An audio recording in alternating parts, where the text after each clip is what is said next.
साल 2000 का वो दौर जब बॉलीवुड अपनी सुनहरी ऊंचाइयों पर था, तभी एक मासूम सी दिखने वाली लड़की ने पहली बार बड़े पर्दे पर कदम रखा। पहली फिल्म ने उसे रातों रात स्टार बना दिया। उसकी सादगी और मासूमियत ने लोगों के दिलों में जगह बना ली और वो बन गई बॉलीवुड की राइजिंग स्टार। उस मासूम चेहरे के पीछे छिपे दर्द, संघर्ष और अकेलेपन को शायद ही किसी ने देखा होगा। क्या आप सोच सकते हैं, उसी एक्ट्रेस ने अपने ही पिता पर 12 करोड़ रुपए के गबन का आरोप लगाया और उन्हें लीगल नोटिस भिजवा दिया। बस यहीं से उनकी जिंदगी का सबसे उलझा हुआ और चौंकाने वाला अध्याय शुरू हुआ।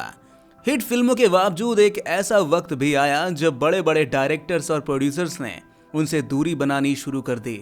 फिर उनकी जिंदगी ने ऐसा मोड़ लिया जब खबरें उड़ी कि एक शादीशुदा फिल्म मेकर के साथ उनके अफेयर के चलते उनकी मां ने गुस्से में उन्हें चप्पलों से पीटकर घर से बाहर निकाल दिया।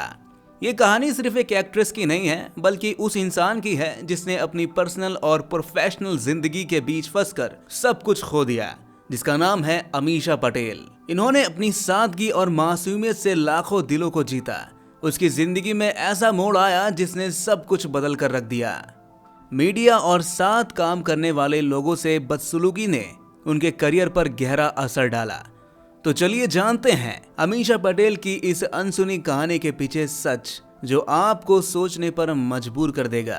अमीषा पटेल, ये नाम दो प्यार भरे शब्दों अमित और आशा से मिलकर बना है। 9 जून 1976 को मुंबई में जन्मी अमीषा के पिता अमित पटेल और मां आशा पटेल ने शायद कभी नहीं सोचा था कि उनकी बेटी इतनी बड़ी स्टार बनेगी। उनके परिवार में राजनीति और वकालत का भी बड़ा असर था। उनके दादा रजनी पटेल एक जाने माने वकील और राजनीतिज्ञ थे, जो मुंबई कांग्रेस के अध्यक्ष रह चुके थे।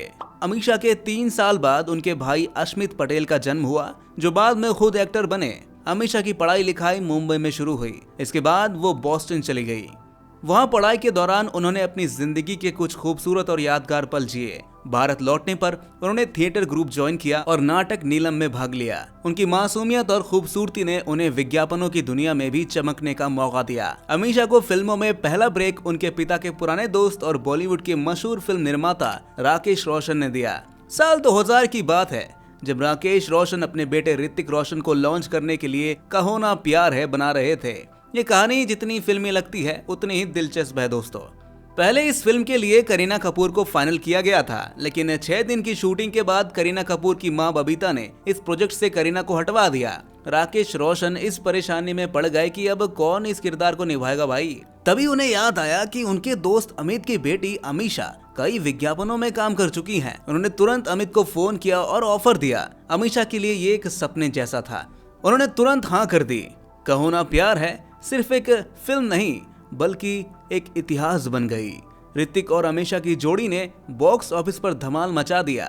इस फिल्म ने न केवल ऋतिक रोशन को स्टार बनाया, बल्कि अमीषा को भी रातों रात लोगों के दिलों की धड़कन बना दिया। अमीषा की दूसरी फिल्म थी बद्री, जो एक तेलुगु भाषा की फिल्म थी। ये फिल्म भी सुपरहिट रही।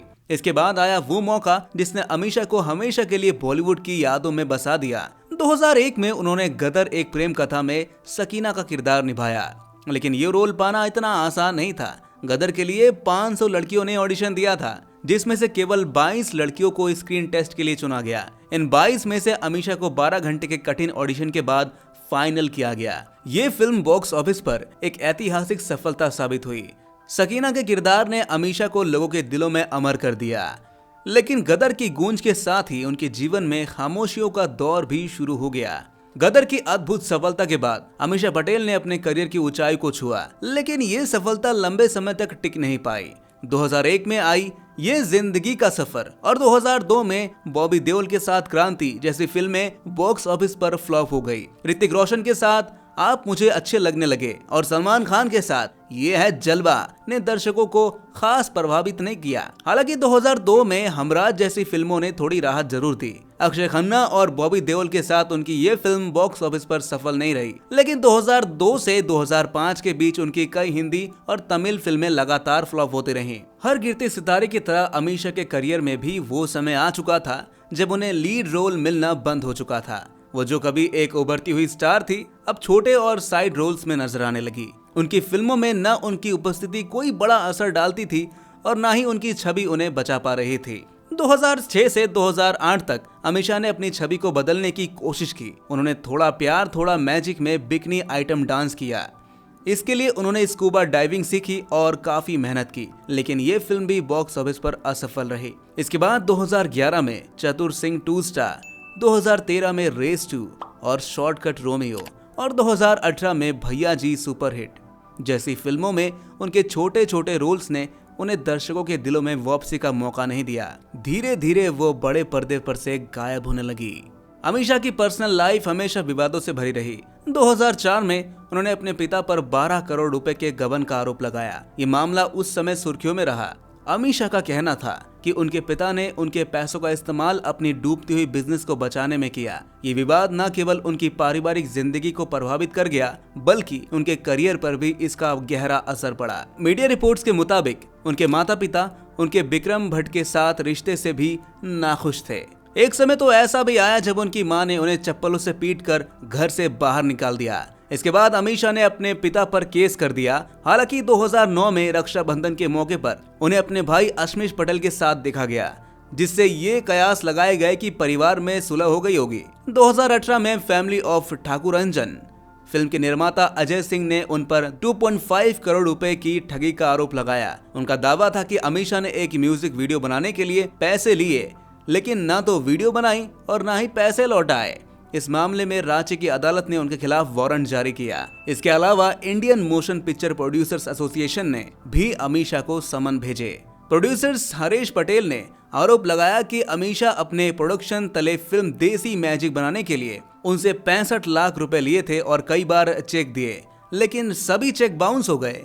ड्रीम विजन के मालिक पवन वर्मा ने भी उन पर आरोप लगाया कि उन्होंने शादी समारोह में शामिल होने के लिए एडवांस लिया, लेकिन बाद में इवेंट में नहीं पहुंची। ये सब विवाद उनके करियर के लिए और भी मुश्किलें खड़ी करते गए। अमीषा ने अपने जीवन में कई लोगों को डेट किया, लेकिन शादी तक बात नहीं पहुंची। उनका नाम प्रीति जिंटा के एक्स बॉयफ्रेंड नेस वाडिया के साथ जुड़ा, लेकिन ये रिश्ता ज्यादा समय तक टिक नहीं पाया। इसके बाद वो विक्रम भट्ट के साथ 5 साल तक रिलेशनशिप में रही। फिल्म आप मुझे अच्छे लगने लगे के दौरान दोनों करीब आए। हालांकि विक्रम पहले से शादीशुदा थे, लेकिन इस बात की परवाह किए बिना दोनों ने अपने रिश्ते को आगे बढ़ाया। उनके माता पिता इस रिश्ते के खिलाफ थे, जिससे अमीषा के परिवार के साथ उनके संबंध और खराब हो गए।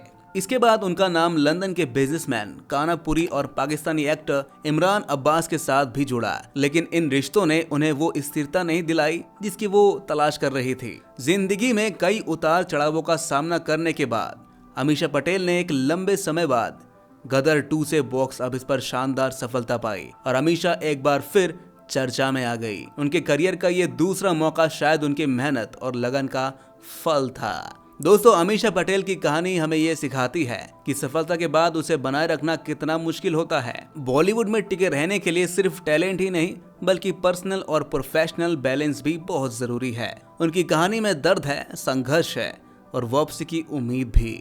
उनके फैंस आज भी उनकी पुरानी फिल्मों और गानों को याद किया करते हैं। शायद यही उनकी असली जीत है। ये कहानी आपको कैसी लगी दोस्तों? क्या अमीषा पटेल की कोई फिल्म या उनके गाने आपको याद है? कमेंट में जरूर बताइएगा।